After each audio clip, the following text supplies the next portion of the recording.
व्यक्ति हमेशा अपने भाग्य को कोसा करता। वह बहुत ही गरीब था। दूसरों के खेत में मजदूरी कर वह किसी तरह अपना जीवन यापन किया करता। एक दिन अपने घर में बैठा वह मन ही मन सोच रहा था कि क्या मैं हमेशा गरीब ही रहूँगा? क्या मेरा पूरा जीवन दुख और अभावों में ही बीतेगा? क्या मेरे जीवन में भी कभी समृद्धि और खुशहाली आ पाएंगे? तभी उसके अंतर से एक आवाज़ आई, तेरे जीवन में भी समृद्धि और खुशहाली अवश्य आएंगे यदि तूने सचमुच इसके लिए सही दिशा में सच्चा प्रयास किया तो निश्चित ही तेरे दिन बदलेंगे। एक दिन निश्चित ही तेरे भी अच्छे दिन आएंगे, पर हाँ, इसके लिए तुझे सही दिशा में निरंतर प्रयास करना होगा। अपने अंतर से इस प्रकार की प्रेरणा को पाकर वह व्यक्ति मानो अचानक सोए हुए से जाग उठा। उसके मन में कुछ बड़ा कर गुजरने की भाव प्रेरणाएं जन्म लेने लगी। वह एक अटल संकल्प के साथ कुछ बड़ा कर गुजरने की संभावना पर विचार करने लगा। वह किसी खास योजना पर काम करने के उद्देश्य से स्वयं से मंत्रणा करने लगा, पर वह कर भी क्या सकता था? न उसके पास कोई जमा पूंजी थी और न ही उस गरीब की कोई मदद करने को तैयार था। फिर वह करे तो क्या करे? तभी उसके मन में विचार आया कि उसके गांव में उसकी थोड़ी सी स्वयं की जमीन है, क्यों ना उस जमीन पर ही कुछ नया किया जाए। उसने वर्षों से बेकार पड़ी उस जमीन की साफ सफाई करनी शुरू कर दी, जिसमें उसे महीनों लग गए। उस जमीन पर अवांछित खरपतवार उग आए थे। उसने उन सबको साफ किया। उस जमीन की कई बार जुताई और सिंचाई की, जिससे कि उसे उर्वरक बनाया जा सके और वहाँ कुछ बोया व उगाया जा सके। आखिरकार उसकी मेहनत रंग लाई। बार बार की जुताई सिंचाई करने से और उसमें खाद डालने से वह जमीन उर्वरक हो गई। बारिश का मौसम आते ही उसने उस जमीन में आम, अमरूद, अनार, अनानास, आंवला, नारियल आदि कई फलदार वृक्षों के बीज बोए। कुछ ही दिनों बाद बीजों में से अंकुर फूट आए।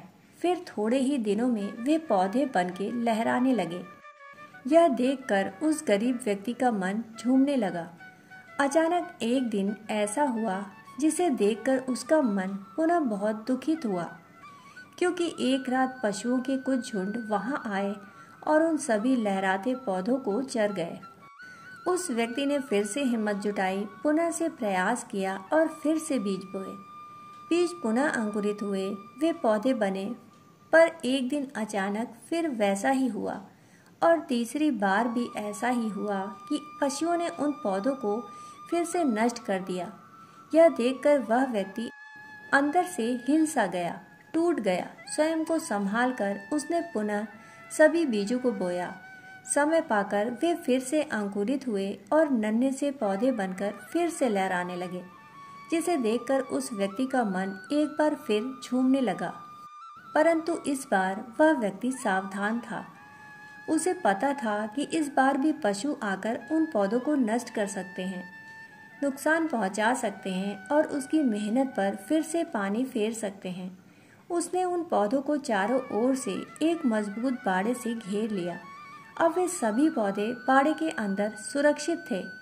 बारिश का मीठा पानी पीकर, खाद पानी पाकर वे नन्हे से पौधे बड़े होने लगे और देखते ही देखते उनमें पुष्प और फल उगाए। फिर वहाँ सुंदर सा बाग खड़ा हो गया।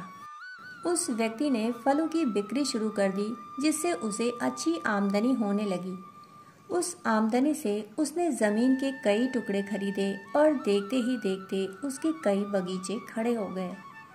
यदि बागवान ऐसा हो तो सैकड़ों क्या हजारों बगीचे खड़े होते ही कहाँ देर लगती है। उस व्यक्ति के जीवन में आनंद ही आनंद छा गया। उसके बाग में हजारों लोगों को काम मिलने लगा और यह सब देखकर वह आनंदित था। जैसे भौतिक जीवन में असाधारण पुरुषार्थ से असाधारण सफलता प्राप्त की जा सकती है, वैसे ही आध्यात्मिक क्षेत्र में भी साधनात्मक पुरुषार्थ से असाधारण सफलता प्राप्त की जा सकती है। साधना के क्षेत्र में भी यदि साधक में उस बागवान सा संकल्प हो, उत्साह हो, सच्चा प्रयास हो, तो साधना से सिद्धि पाते देर नहीं लगती।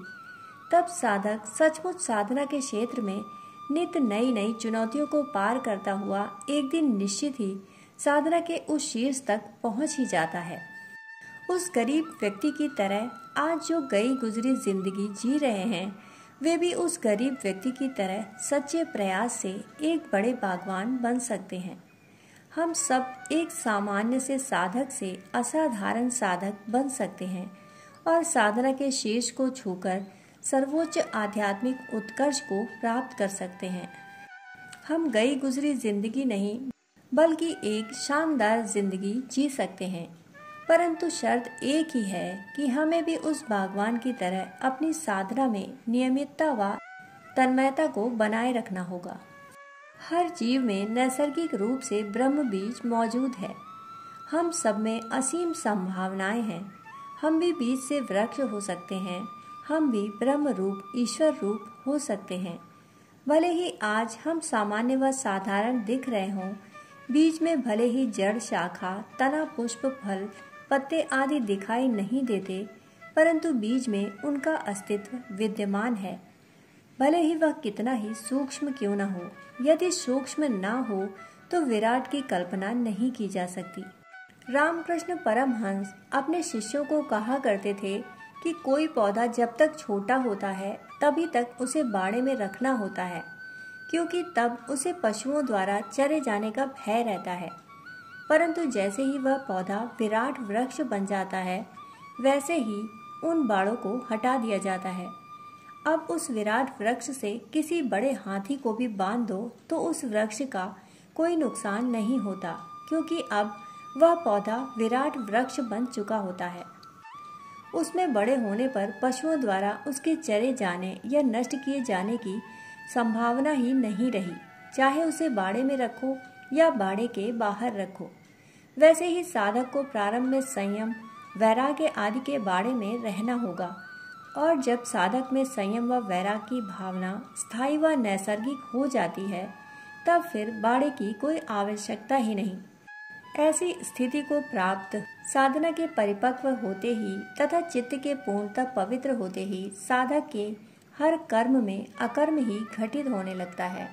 वह हर्ष, विषाद, शुभ अशुभ, पाप पुण्य आदि द्वंद्वों से परे व पार हो जाता है, क्योंकि किसी भी प्रकार के कर्म फल के प्रति उसकी कोई आसक्ति नहीं रह जाती।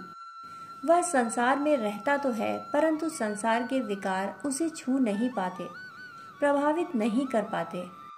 ऐसी स्थिति को प्राप्त होते ही साधक हर पल आनंदित, प्रफुल्लित, मुक्त एवं जीवन मुक्त हो जाता है। उसके आंतरिक एवं आत्मिक आनंद की कोई सीमा, कोई पारावार नहीं रहता, और उसका सानिध्य पा औरों का जीवन भी प्रकाशित हो जाता है। ऐसे में वह स्वयं भी औरों को आह्लादित व प्रकाशित करने में समर्थ एवं सक्षम होता है। दोस्तों, कहानी सुनने के लिए आप सभी का बहुत बहुत आभार। फिर मिलते हैं ऐसी ही एक कहानी के साथ। तब तक के लिए धन्यवाद।